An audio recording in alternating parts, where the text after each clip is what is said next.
आज मैं आपके समक्ष लेकर आई हूँ लियो टॉल्स्टॉय की कहानी का हिंदी अनुवाद, जिसका शीर्षक है तीन संत। तो चलिए शुरू करते हैं। तीन संत।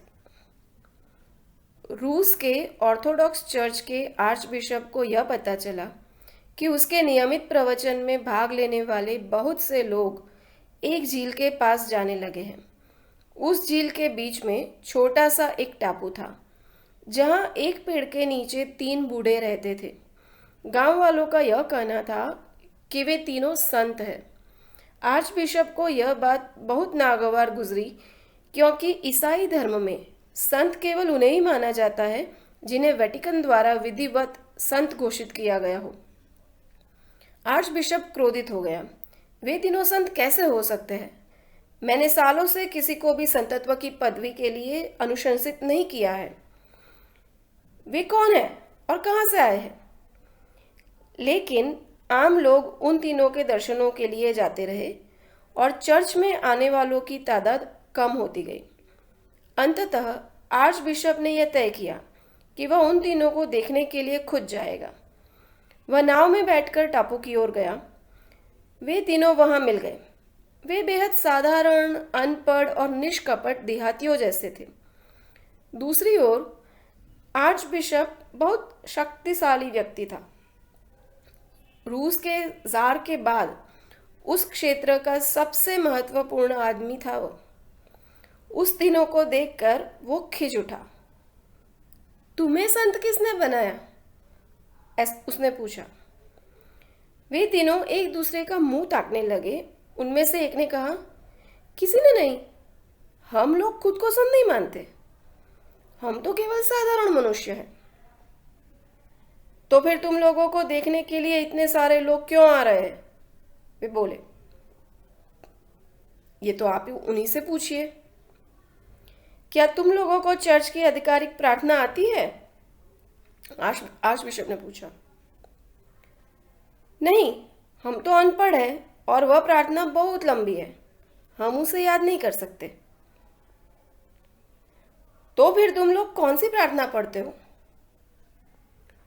उन तीनों ने एक दूसरे की ओर देखा। तुम बता दो, एक ने कहा। तुम ही बता दो ना, वे आपस में कहते रहे। आर्च बिशप यह सब देखकर अपना आपा खो बैठा। इन लोगों को प्रार्थना करना भी नहीं आता, कैसे संत है ये? उसने मन में सोचा। फिर वह बोला, तुम लोगों में से कोई भी बता सकता है, जल्दी बताओ। वे बोले, दरअसल हम आपके सामने बहुत ही साधारण व्यक्ति हैं। हम लोगों ने खुद ही एक प्रार्थना बनाई है, पर हमें यह पता नहीं था कि इस प्रार्थना को चर्च की मंजूरी मिलना जरूरी है। हमारी प्रार्थना बहुत साधारण है। हमें माफ़ कर दीजिए कि हम आपकी मंजूरी नहीं ले पाए। हम इतने संकोची हैं कि हम आ ही ना सके। हमारी प्रार्थना है, ईश्वर तीन है और हम भी तीन हैं। इसलिए हम प्रार्थना करते हैं, तुम तीन हो और हम तीन हैं, हम पर दया करो। बस यही हमारी प्रार्थना है। आर्च बिशप बहुत क्रोधित हो गया। ये प्रार्थना नहीं है, मैंने ऐसी प्रार्थना कभी नहीं सुनी। फिर वह जोरों से हंसने लगा। वे तीनों संत बोले, आप हमें सच्ची प्रार्थना करना सिखा दो। हम तो अब तक यही समझते थे कि हमारी प्रार्थना में कोई कमी नहीं है। ईश्वर तीन है और हम तीन हैं, और भला क्या चाहिए? बस ईश्वर की कृपा ही तो चाहिए। उनके अनुरोध पर आर्च बिशप ने उन्हें चर्च की आधिकारिक प्रार्थना बताई और उसे पढ़ने का तरीका भी बताया। प्रार्थना काफ़ी लंबी थी और उसके खत्म होते होते उनमें से एक ने कहा, हम तो शुरू का भाग भूल गए। फिर आर्च बिशप ने उन्हें दोबारा बताया। फिर वे आखिरी का भाग भूल गए। आर्च बिशप बहुत झुंझला गया और बोला, तुम लोग किस तरह के आदमी हो? तुम एक छोटी सी प्रार्थना भी याद नहीं कर सकते?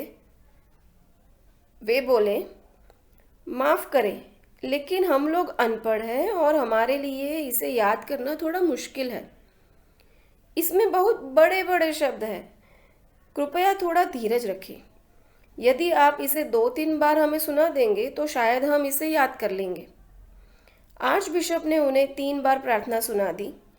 वे बोले, ठीक है, अब से हम यही प्रार्थना करेंगे। हालांकि हो सकता है कि हम इसका कुछ हिस्सा कहना भूल जाए, पर हम पूरी पूरी कोशिश करेंगे।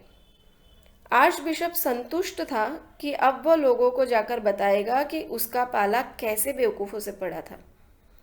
उसने मन में सोचा, अब लोगों को जाकर बताऊंगा कि वे जिन्हें संत कहते हैं उन्हें तो धर्म का क ख ग भी पता नहीं है और वे ऐसे जाहिलों के दर्शन करने जाते हैं।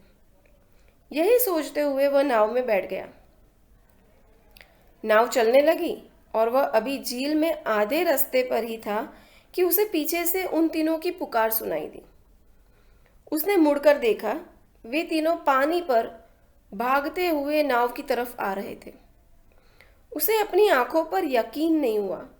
वे लोग पानी पर भागते हुए आए और नाव के पास पानी में खड़े हुए बोले, माफ कीजिए, हमने आपको कष्ट दिया। कृपया चर्च की प्रार्थना एक बार और दोहरा दें। लगता है हम कुछ भूल गए। आर्च बिशप ने कहा, तुम लोग अपनी प्रार्थना ही पढ़ो। मैंने तुम्हें जो कुछ भी बताया उस पर ध्यान मत दो। मुझे माफ कर दो। मैं बहुत दम्भी हूँ। मैं तुम्हारी सरलता और पवित्रता को छू भी नहीं सकता। जाओ, आप सब लौट जाओ। लेकिन वे अड़े रहे। नहीं, ऐसा मत कहिए। आप इतनी दूर से हमारे लिए आए, बस एक बार और दोहरा दीजिए। हम लोग भूलने लगे हैं, पर इस बार कोशिश ज़रूर करेंगे कि इसे अच्छे से याद कर लें। लेकिन आर्च बिशप ने कहा, नहीं भाइयों, मैं खुद सारी ज़िंदगी अपनी प्रार्थना को पढ़ता रहा, पर ईश्वर ने उसे कभी नहीं सुना। हम तो बाइबल में ही यही पढ़ते हैं कि ईसा मसीह पानी पर चल सकते थे, पर हम भी उन पर शंका करते हैं। आज तुम्हें पानी पर चलते हुए देखकर मुझे अब ईसा मसीह पर विश्वास हो चला है। तुम लोग लौट जाओ। तुम्हारी प्रार्थना संपूर्ण है।